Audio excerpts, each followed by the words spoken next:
11 with the sums of chapter 10. This is an important sum. This is a sum of textbook only. It is asked many times. Okay. एक circle दिया हुआ है आपको, इस centre है A B, it is given, it is a diameter of the circle. Chord C D आपको दिया है कि भाई वो इक्वल टू रेडियस है. ठीक है. कई बार ये क्वेश्चन ऐसा पूछा जाता है, prove angle A B equal to 60 degree या सब ए ई बी, यानी ये वाला एंगल. और सेकंड तरीका है ये क्वेश्चन को पूछने का कि ये कई बार बोलते हैं फाइंड द वैल्यू ऑफ ए. तो सबसे पहले इसमें कॉर्ड सी डी रेडियस के इक्वल है, इसका use obviously there will be some use of it, that's why they have given this information. So we join this OC and OD join किया हमने. अब अगर आप देखो OC and OD क्या है सर्कल के, they are the radius. तो इसका मतलब है ट्राइंगल COD किस तरह का बन गया. ट्राइंगल COD अगर आप देखें वो इक्विलैटरल ट्राइंगल बन जाता है. तो मतलब ये एंगल जैसे 60 डिग्री आएगा आपका, एंगल COD 60, ये वाला भी 60 है, ये वाला भी 60. और अगर आप देखो एंगल COD और एंगल CBD अगर मैं देखूं, एंगल COD और एंगल CBD, जैसे आपको समझाया था मैंने, जैसे ये एक एंगल है, जैसे COD. ठीक है. और सपोज इन्हीं दो पॉइंट से कोई एंगल चाहे कहीं भी हो, ऐसा यहाँ से इधर हो, ये एंगल सपोज 100 होता है, तो ऊपर ये वाला एंगल क्या होता है 50. ये चाहे साइड में भी हो तो भी ये इसका आधे रहता है, तो ये एंगल होता है 50. तो सिमिलरली एंगल COD और अगर आप CBD में रिलेशन देखो,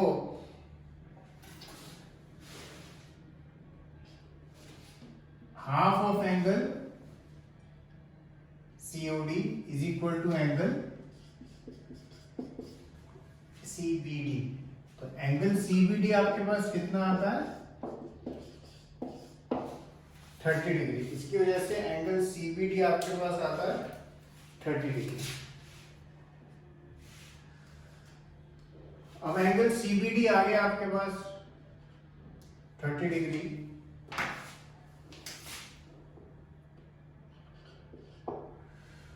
और अगर ट्राइंगल BEC आप में देखें, ट्राइंगल BEC, ये एंगल 30 आ गया. उसका रीजन लिख देना, थ्योरम वाला एंगल ही तो हमें निकालने को बोला है कि भाई 60 प्रूव करना है. क्या हमारे पास एंगल BCE है किसी तरह, एंगल BCE. अगर आप ये फिगर देखो ध्यान से, AB डायमीटर है और एंगल ACB कितना होगा, AB इज द डायमीटर, तो एंगल ACB कितना होगा. जैसे अगर ये है सर्कल, ये आपका डायमीटर है और ये ऐसा एंगल है, तो एंगल ACB ये 180 होता है, तो इसका आधा कितना होता है, ये 90 होता है. तो एंगल ACB आपका कितना है इस फिगर में 90. एंगल ACB 90 है, तो अगर आप देखें इस फिगर में angle ACB plus angle BCE वो कितना है 180, बिकॉज एक साथ है दोनों. तो एंगल BCE कितना आता है 90. एंगल BCE आपका आ गया 90, ये 30 है, तो आपका फिर ये एंगल 60 निकल जाएगा. सो ये जो सम है, there are few steps. Okay, so you write them properly. Typically अगर ये क्वेश्चन आता है 3 से 4 मार्क का आता है. फर्स्ट स्टेप हमने कंस्ट्रक्शन किया CO और OD को और प्रूव किया, और फिर प्रूव कर लिख देना कि therefore it is an equilateral triangle, जिसकी वजह से हमारे पास एंगल COD की वैल्यू आई जो आई 60. उससे फिर हमने एंगल CBD की वैल्यू निकाली. और एंगल सीपीडी की वैल्यू क्यों निकाली? क्योंकि हम ट्राइंगल बीईसी में काम करना चाहते हैं, बीईसी में, क्योंकि उसी में ये है वो एंगल एबी। एंड फिर हमने एंगल बीसीई निकाला जो आता है 90 डिग्री। एंड वो कैसे निकाला? पहले हमने एसी भी निकाला जो 90 आता है, because angle in a semi circle या ये 180 तो उसका आता, एंड देन लीनियर पेयर से आप बीसी निकाल सकते। तो सब कुछ ठीक से लिखना।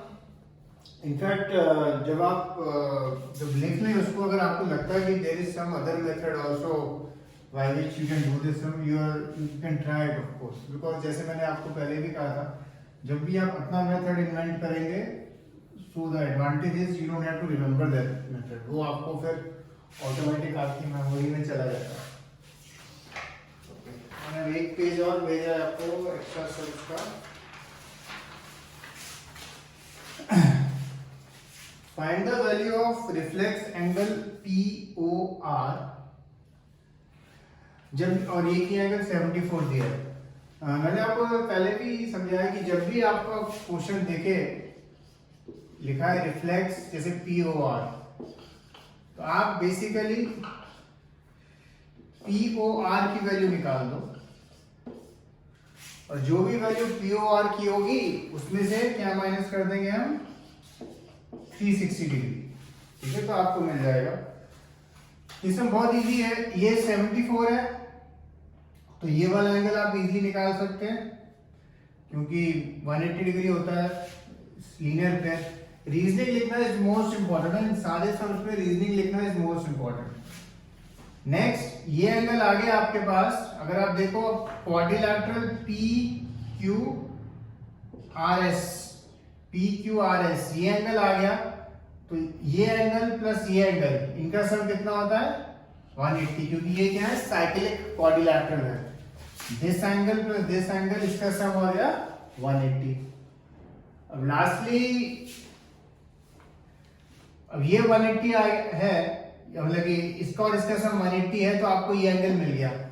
सपोज ये होगा नहीं, सपोज ये एंगल 20 डिग्री है, सपोज ये एंगल 20 डिग्री है, वो होगा नहीं पर सपोज 20 डिग्री है, तो ये नीचे वाला क्या होगा? 40 डिग्री, बिकॉज वही रिलेशन कि ये ऊपर वाला इसका आधा होता है। और अब जैसे मैंने कहा आपको POR मिल गया, आपको रिफ्लेक्स निकालना है, तो 360 माइनस ये वैल्यू कर देना, तो आपके पास आंसर आ जाएगा। ओके, एंड जैसे मैंने कहा 20 डिग्री मैंने ऐसे ही लिखा, 20 होगा नहीं, तो फर्स्ट स्टेप पहले आप ये एंगल निकालेंगे, फिर ये एंगल निकल गया तो उसके बाद आप ऊपर वाला निकाल सकते हैं, एंड देन ये। इसको करने का एक और मेथड है, बट फिलहाल मैंने आपको एक ये मेथड सिखाया, आप कोई और मेथड से भी करना चाहें तो कर सकते हैं। तो ठीक है, find the length of the chord AB, ये तो बहुत ही सिंपल सम है, आप जैसे खुद ही देख रहे होंगे, आप पाइथागोरस लगा के MP निकाल सकते हैं, और एक बार आपके पास MP आ गया तो आपको बस उसको इंटू 2 करना है। नेक्स्ट सम है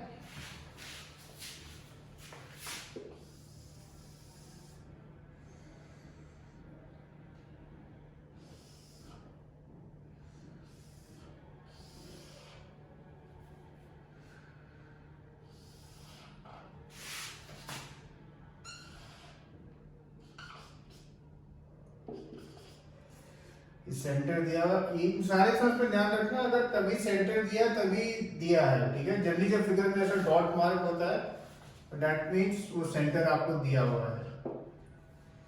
आपको इस क्वेश्चन में एंगल लिखा है BDC निकालना है, BDC। ऑब्वियसली आपको एक चीज देखनी है कि एंगल BDC कौन से एंगल से इक्वल होगा। अगर आप ये कर लेंगे तो ऑटोमेटिक सारा सम बहुत ऑटोमेटिकली होगा। BDC कौन से एंगल से इक्वल होगा, वो एक चीज आप देखना, मैं आपको नहीं बता रहा हूँ। एक चीज जो मैं आपको बता रहा हूँ, आप इजीली ट्राइंगल ABC के तीनों एंगल निकाल सकते हैं। ट्राइंगल ABC के आप तीनों एंगल बहुत इजी निकाल सकते हैं, क्योंकि ये 40 दिया है और ये एंगल कितना होगा आपको मालूम है, ये एंगल कितना होगा 90। क्यों होगा 90? ये सेंटर से लाइन पास कर रही है, तो नीचे वाला 180 तो ऊपर वाला क्या होता है 90, और फिर ये दो आ गए तो ये एंगल भी आ गया। अब इसके बाद BDC कैसे निकालना है वो अब आप कर सकते हैं। ठीक है, so do these sums. Yes.